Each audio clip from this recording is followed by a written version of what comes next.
They trained her to fight. They trained her to survive. They trained her to give everything inside the ring. But what no one ever trained her for was being ignored. When she first stepped through the curtain under the bright WWE lights, there was no thunderous reaction, no grand announcement calling her the future of the division, just noise around her and silence for her. In WWE, silence is never accidental. It is a decision. She came in with years of experience, international matches, and scars earned the hard way. She wasn't inexperienced, she was unprotected. From the very beginning, she understood her role without anyone saying it out loud. Work hard, be dependable, make others look good. As she did exactly that. Match after match, she delivered clean offense, perfect timing, and emotional selling that elevated everyone she worked with. Backstage, producers quietly respected her. Veterans trusted her. But on television, nothing changed. No story investment, no character depth, no real opportunity to connect. She became reliable, and in WWE, reliable often means invisible. As weeks turned into months, fans started noticing something wasn't right every time she appeared. The match was solid sometimes, even show-stealing, but there was never any follow-up. Wins led nowhere. Losses pushed her further down. Creative meetings happened without her name ever being central. Storylines were approved, rivalries were written, and segments were planned. But she was always on the outside looking in. WWE had already chosen who they wanted to invest in. Marketable faces, loud personalities, familiar narratives. And once those choices are made, talent alone rarely changes them. Still, she kept showing up, because wrestlers are taught one thing early: outwork the silence. But silence doesn't get tired. It just waits. Backstage, the reality became clearer. WWE wasn't just about wrestling ability. It was about positioning.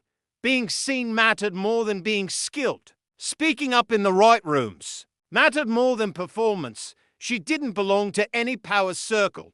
She didn't have a famous last name. She didn't fit the exact image creative wanted to push at that moment. Instead, she was adaptable lamb that became her curse. Whenever plans collapsed, she was called. When injuries happened, she filled gaps. When someone needed to look strong again, she was trusted. Trusted to lose. Trusted to rebuild others. Trusted, but never pushed. That is the most dangerous place to be in WWE. Good enough to save shows. Never important enough to lead them. Rumors quietly followed her. She doesn't connect. She's missing something. She's better chasing than being on top.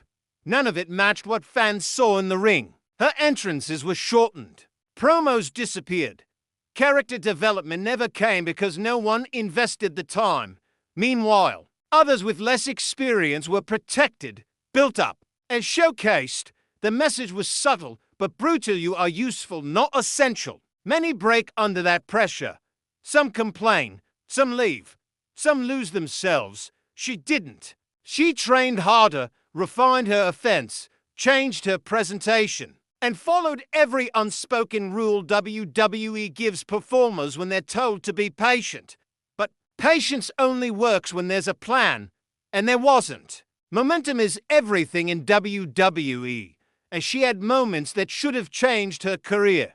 A standout performance on a big stage, a surprise win that shocked the crowd, sequences that went viral online. But WWE didn't capitalize. Instead of pushing forward, they pulled back. Weeks passed, then months. Momentum died quietly. Fans asked questions WWE never answered. Why wasn't she featured after that match? Why did she disappear after getting over? Why did every breakthrough lead to nothing? The truth was simple: if you're not already part of the long-term vision, organic reactions don't save you. Those moments became isolated memories instead of stepping stones. Worse, she was sometimes placed into rushed feuds designed to fail. No build, no explanation. When reactions were muted, blame quietly shifted to her, creating a cycle WWE could point to as justification. What fans never see is the emotional cost, the empty gyms, the constant travel, the injuries worked through without complaint. Being ignored hurts more than being booed, because boos mean you matter. She watched others rise while she stayed still, watched newcomers pass her by, watched her confidence tested not by failure, but by neglect. Questions crept in late at night. Was she not good enough?